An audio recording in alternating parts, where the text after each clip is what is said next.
Hey guys, நீங்கள் பார்த்துட்டு இருக்கிறது டெக் தகவல்ங்க. இது 954வது வீடியோ. இன்னைக்கு வீடியோவில் நிறைய அப்டேட்ஸ் இருக்குது, என்னென்னு பார்க்கலாம். ரொம்ப முக்கியமாக இன்றைக்கி என்னென்னு தெரில, நிறைய மொபைல் லான்ச் இருந்ததுங்க. எல்லாத்தையும் சொல்லி உங்களுக்கு போர் அடிக்கல, ஒரு சில நல்ல லான்ச்சை மட்டும் ஷேர் பண்ணுறேன். அதே மாதிரி IQoo Neo 8 சீரிஸை ஒரு வழியாக லான்ச் பண்ணிட்டாங்க. ஐஃபோனை பற்றின ஒரு சில டீட்டெயில் கிடச்சிருக்கு. ரொம்ப முக்கியமாக இனி அமேசானில் வாங்க போகிற எல்லா பொருளுக்கும் விலை அதிகமாக போகுது அப்படின்ற மாதிரி பார்த்துருந்தேன். அது ஏன், எதுக்கு, என்ன அப்படின்றதையும் ஷேர் பண்ணுறேன். வாங்க வீடியோக்குள்ளே போயிடலாம். ஃபர்ஸ்ட் அப்டேட், மோட்டோலேருந்து மோட்டோ H40 அப்படின்னு ஒரு மொபைல் லான்ச் பண்ணியிருக்காங்க. இந்த மொபைல் 30,000 ரூபாய் பிரைஸில் இந்தியாவில் லான்ச் ஆயிருக்கு. ஆனால் ரொம்ப நல்லா இருக்குங்க. அப்படி என்ன நல்லா இருக்குன்னு கேட்டிங்கன்னா, இதில் OLED 144 Hz ரிஃப்ரெஷ் ரேட் உள்ள டிஸ்பிளே கொடுக்குறாங்க. மீடியாடெக்கோட 8050 அப்படின்னு ப்ராசர் கொடுக்குறாங்க டிமென்சிட்டியில். எனக்கு வந்து இது என்ன ப்ராசர், எந்த அளவு பவர்ஃபுல் அப்படின்னு தெரியல. ஆனால் 8050 ப்ராசர் இருக்குங்க. இது போக நல்லா இருக்குன்னு சொல்கிறதுக்கு இதில் ஒரு 15 வாட் வயர்லெஸ் சார்ஜிங் இருக்குது, 68 வாட்கான ஃபாஸ்ட் சார்ஜிங் இருக்குது. அது மட்டும் இல்லாமல் IP ரேட்டிங் கொடுத்துருக்கதா சொல்லியிருக்காங்க. கேமராவோட OIS சப்போர்ட்டோட ஒரு நல்ல கேமரா கொடுத்துருக்காங்க, கர்வ் டிஸ்பிளேயோட இருக்குங்க. ஸோ ஓவராலாக பார்க்கும்போது ஒரு நல்ல மொபைல், கொஞ்சம் பர்ஃபார்மன்ஸ் நல்லா இருக்கிற மாதிரி, IP ரேட்டிங் இருக்குது, வயர்லெஸ் சார்ஜிங் இருக்குது, எல்லாத்தையும் கவர் பண்ணுற மாதிரியான 30,000 ரூபாய்க்கு ஒரு நல்ல மொபைல் மோட்டோவோட H40 இப்போ லான்ச் பண்ணியிருக்காங்க. அடுத்து ஐக்கூவோட Neo 8, Neo 8 Pro அப்படின்ற ரெண்டு மொபைலும் லான்ச் ஆயிடுச்சு. இதில் இருக்கிற மேஜர் சேஞ்ச் என்ன தெரியுமா? IQoo Neo 8ல ஸ்னாப்ட்ராகனோட 8+ Gen 1 அப்படின்ற ப்ராசரும், Neo 8 Proல மீடியாடெக்கோட டிமென்சிட்டி 9200 அப்படின்ற ப்ராசரும் கொடுத்துருக்காங்க. ஒரு காலத்துலலாம் இங்கே ஸ்னாப்ட்ராகன் ப்ராசர் வந்து அது ப்ரோ வெர்ஷனும், மீடியாடெக் ப்ராசர் வந்து அது வந்து நார்மல் வெர்ஷனும் இருந்தது. இப்போ காலம் எப்படி மாறி போச்சு பார்த்தீங்களா? மீடியாடெக் ப்ராசரோட வந்து அது ஒரு ப்ரோ வெர்ஷனாக இருக்குது. ஏன்னா அந்த அளவுக்கான பர்ஃபார்மன்ஸை மீடியாடெக் கொடுக்குறாங்க. இதை தவிர என்ன சேஞ்ச் ஆயிருக்கு அப்படின்னு பார்த்தீங்கன்னா, எல்லாமே ஒன்றா தான் இருக்குது. 144 Hz ரிஃப்ரெஷ் ரேட் உள்ள டிஸ்பிளே இருக்குது, 120 வாட்கான ஃபாஸ்ட் சார்ஜிங் இருக்குது, கேமராவை சேஞ்ச் பண்ணிட்டாங்க. ஐக்கூவோட 8ல 50 MP சாம்சங் கேமராவும், ப்ரோ வெர்ஷனில் 50 MPக்கான சோனி கேமராவும் கொடுத்துருக்காங்க.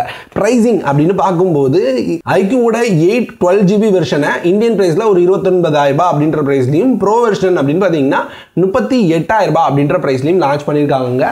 ஒரு டீசெண்டான பிரைஸ் அப்படின்னு நான் சொல்லுவேன். ஸோ இந்தியாவுக்கு லான்ச் ஆகட்டும், எப்படி இருக்குன்னு பார்க்கலாம். இது கூடவே ஐக்கூவோட ஐக்கூ பேடையும் லான்ச் பண்ணிட்டாங்க. இப்போ மார்க்கெட்டில் கொஞ்சம் ஹை எண்டில் இருக்கிறது அப்படின்னு பார்த்தீங்கன்னா குறிப்பாக OnePlusோட பேட் தான். ஸோ அதை காம்பீட் பண்ணுற மாதிரி தான் லான்ச் பண்ணி வச்சிருக்காங்க. அதை விட பெரிய டிஸ்பிளே 12.1 இன்ச்சஸ்க்கான டிஸ்பிளே கொடுத்துருக்காங்க. 144 Hz ரிஃப்ரெஷ் ரேட்டோட மீடியாடெக்கோட டைமென்சிட்டி 9000+ அப்படின்ற ப்ராசரோட ஒரு 10,000 mAh பேட்டரி, 44 வாட்கான ஃபாஸ்ட் சார்ஜிங் சப்போர்ட்டோட இருக்கு. இதில் ஹைலைட்டட் என்ன தெரியுமா? இதில் வந்து ரேமும் இன்டர்னல் மெமரி ரொம்ப ஹையாக கொடுத்து வச்சிருக்காங்க. மேக்ஸ் வந்து 12GB RAM, 512GB internal memory வேறு அவைலபிளாக இருக்குது. 41,000 ரூபாய் அப்படின்ற ப்ரைஸில். பேஸ் வேரியன்ட் 8GB 128GBயோட 30,000 ரூபாய் அப்படின்ற ப்ரைஸில் அவைலபிளாக இருக்குது. ஐக்கூவோட இந்த 3 ப்ராடக்ட்டும் சைனாவில் லான்ச் ஆயிருக்குங்க. அடுத்து வேற என்னென்ன மொபைல்லாம் லான்ச் ஆயிருக்குன்னு டக்குன்னு சொல்கிறேன். ஓப்போலேருந்து ஓப்போ K11X அப்படின்ற ஒரு மொபைல் லான்ச் ஆயிருக்கு. நோக்கியாலேருந்து நோக்கியா C32 அப்படின்ற மொபைலை ஒரு 9,000 ரூபாய் பிரைஸ்க்கு லான்ச் பண்ணியிருக்காங்க. இன்ஃபினிக்ஸ்லேருந்து Infinix Note 30, Note 30 Pro, Note 30 5G அப்படின்ற மாதிரி 3 மொபைல் லான்ச் பண்ணியிருக்காங்க. ஓவராலாக இன்னைக்கு நிறைய மொபைல் லான்ச் ஆயிருக்கு. அடுத்து கூகுள்லேருந்து ஒரு சூப்பரான ஒரு அப்டேட் கொண்டு வந்திருக்காங்க. கூகுள்னு சொல்ல முடியாது, கூகுள் பேயில் ஒரு சூப்பரான அப்டேட் வந்திருக்கு. என்ன தெரியுமா? இனி நீங்கள் உங்கள் கிரெடிட் கார்டை யூஸ் பண்ணி UPI பேமெண்ட் பண்ணிக்க முடியும் அப்படின்னு சொல்லியிருக்காங்க.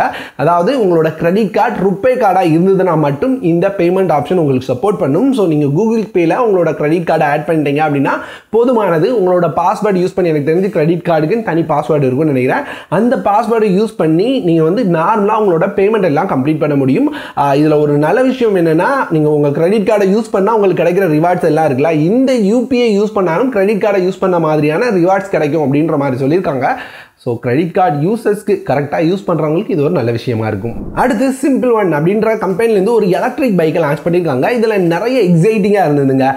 இது வந்து தமிழ்நாட்டில் உற்பத்தி பண்ண போகிறாங்களாம். 5 லட்சம் பைக் ஒரு வருஷத்துக்கு உற்பத்தி பண்ணுவோம் அப்படின்ற மாதிரி சொல்லியிருக்காங்க. எக்ஸைட்டிங்காக இருந்தது என்ன தெரியுமா? இதில் கொடுக்குற அந்த ரேஞ்ச் 212 கிலோமீட்டர் ஒரு சார்ஜ் பண்ணிங்கன்னா கவர் ஆகும் அப்படின்னு சொல்லியிருக்காங்க. ஸோ ஒரு டைம் சார்ஜ் பண்ணால் ஒரு 100 கிலோமீட்டர் போயிட்டு 100 kilometre up and down 100 kilometre cover பண்ணிடலாம். ஸோ அந்த அளவுக்கு இந்த பைக்கை டிசைன் பண்ணியிருக்காங்க சொல்லியிருக்காங்க. இது போக அந்த டிஸ்பிளேலே மேப்லாம் காமிச்சிருக்காங்க. ஓவரால் பிரைஸ் அப்படின்னு பார்த்தீங்கன்னா ஓலா பைக் மாதிரி தான். இதுவும் ஒரு 1,45,000 ரூபாய் அப்படின்ற பிரைஸ்ல சேல் ஆகும்னு சொல்றாங்க. நல்ல டீல் எனக்கு தோணுது. உங்களுக்கு என்ன தோணுது? இது பெஸ்டா இருக்குமா அப்படின்றத கமெண்ட்ல சொல்லுங்க. அடுத்து நீங்க மே 31ஆம் தேதிக்கு மேல அமேசான்ல என்ன பொருளை வாங்கினாலும் காஸ்ட்லியா இருக்க போகுதுன்னு சொல்றாங்க. காரணம் என்ன தெரியுமா? அமேசான்ல அதிகபட்சமா ப்ராடக்ட் செல் பண்றது அப்படின்னு பார்த்தீங்கன்னா செல்லர்ஸ் தான். ஸோ அவங்க செல் பண்ற பொருளை தான் நம்ம வாங்கிட்டு இருக்கோம். அவங்க அமேசான்ல செல் பண்றதுக்காக அமேசானுக்காக ஒரு குறிப்பிட்ட அமௌண்ட்டை கட்டிட்டு இருப்பாங்க. கொடுத்துருப்பாங்க. ஸோ இப்போ அந்த அமௌண்ட்டை அமேசான் அதிகரிக்க போகிறாங்களாம். ஸோ செல்லருக்கு அமௌண்ட் அதிகரிக்கிறதுனால செல்லர் வந்து அந்த ப்ரைஸ் எல்லாமே ப்ராடக்ட் மேலே தான் கொண்டு வருவாங்க. ஏன்னா அந்த ப்ராடக்ட் அந்த விலைக்கு செல் பண்ணால் தான் அமேசான் கொடுக்க வேண்டிய கமிஷனை கரெக்டாக அவங்க கொடுக்க முடியும். ஸோ இந்த மாதிரி நடக்கிறதுனால இனி அமேசானில் வாங்க போகிற ப்ராடக்ட்ஸோட விலை அதிகமாக இருக்கலாம் அப்படின்ற மாதிரி பார்க்க முடியுது. இது ரொம்ப பெரிய வித்தியாசத்தை ஏற்படுத்தாது அப்படின்னு நான் நினைக்கிறேன். ஏன்னா ஓவராலாக பார்க்கும்போது ரெகுலராக இந்த மாதிரியெல்லாம் மாறிக்கிட்டு தான் இருக்குது. ஒரு பெரிய வித்தியாசத்தை ஏற்படுத்தாதுன்னு நான் நினைக்கிறேன். 31ஆம் தேதிக்கு அப்புறம் ஏதாவது சேஞ்ச் நடக்குதா அப்படின்றத பார்த்துடலாங்க. அடுத்து ஜியோலேருந்து இப்போ ஒரு புதுசான ஆஃபரை கொண்டு வந்திருக்காங்க. எனக்கு தெரிஞ்சு இது ஒரு வேற லெவல் ஆஃபர், நிறைய பேருக்கு யூஸ்ஃபுல்லாக இருக்கும். ஒரு வேளை நீங்கள் நம்மளோட டெலகிராமில் இருந்திருந்தீங்கன்னா கண்டிப்பாக இது உங்களுக்கு தெரிஞ்சிருக்கும். என்ன தெரியுமா, ஜியோலேருந்து நீங்கள் 61 ரூபாய்க்கு ரீசார்ஜ் பண்ணீங்கன்னா இது வரைக்கும் 6 GB டேட்டா தாங்க கொடுத்துட்டு இருந்தாங்க. ஐபிஎல் முன்னிட்டு நாங்கள் 10 GB தரோம் அப்படின்னு சொல்லியிருக்காங்க. ஸோ இப்போ நீங்கள் 61 ரூபாய்க்கு ஒரு ஆட் ஆன் பேக் போடுறீங்க அப்படின்னா 10 GB உங்களுக்கு கிடைக்கும். அப்பப்போ ரீசார்ஜ் பண்ணி ஒரு 15 ரூபாய் 21 ரூபாய்க்கு ரீசார்ஜ் பண்ணுறத இந்த மாதிரி 61 ரூபாய்க்கு மொத்தமாக ரீசார்ஜ் பண்ணுறது மூலமாக உங்களால் 10 GB எடுக்க முடியும். இது வந்து லிமிடெட் பீரியட் ஆஃபர் தான். வேணும்னு நினைச்சீங்கன்னா யூஸ் பண்ணிக்கோங்க. அடுத்து டீல் ஆஃப் த டே. இதில் ஃபர்ஸ்ட் பார்க்க போகிறது ஒரு ஒயர்லெஸ் சார்ஜர் தான். கம்மி விலையில் ஒரு ஒயர்லெஸ் சார்ஜர் வேணும் அப்படின்னு நீங்கள் தேடிருக்கீங்கன்னா இந்த ஒயர்லெஸ் சார்ஜர் ட்ரை பண்ணுங்க. இது இப்போ வெறும் 321 ரூபாய் அப்படின்ற பிரைஸில் கிடைக்குது. இது வந்து ரொம்ப குவாலிட்டியான சார்ஜர்லாம் சொல்ல மாட்டேன், ஒரு சைனா சார்ஜர். ஸோ அதனால நமக்கு ரேட் கம்மியாக கிடைக்குது. வேணும்னு நினைச்சீங்க அப்படின்னா வாங்கி யூஸ் பண்ணிக்கோங்க. அடுத்து நம்ம பார்க்க போகிறது இந்த கார் சார்ஜர் தான். இது வந்து ஒரு 12 போர்ட் கார் சார்ஜர். 2 போர்ட்டுமே உங்களுக்கு குயிக் சார்ஜிங் 3 சப்போர்ட் பண்ணும். ஸோ அதனால உங்களோட மொபைலை ஃபாஸ்ட் சார்ஜிங் பண்ணிடும் இந்த கார் சார்ஜர். இது மேக்ஸ் 36 வாட் சப்போர்ட் பண்ணும் அப்படின்ற மாதிரி சொல்லியிருக்காங்க. ஒரே நேரத்தில் 2 குயிக் சார்ஜிங் டிவைசஸை ஃபாஸ்ட்டாக சார்ஜ் பண்ண முடியுங்க. வெறும் 199 ரூபாய் அப்படின்ற ப்ரைஸில் அவைலபிளாக இருக்குது. உங்களுக்கு தேவைப்படுது அப்படின்னு நினச்சிங்கன்னா லிங்க் இல்லை டிஸ்கிரிப்ஷனில் இருக்குது, கிளிக் பண்ணி பை பண்ணிக்கோங்க.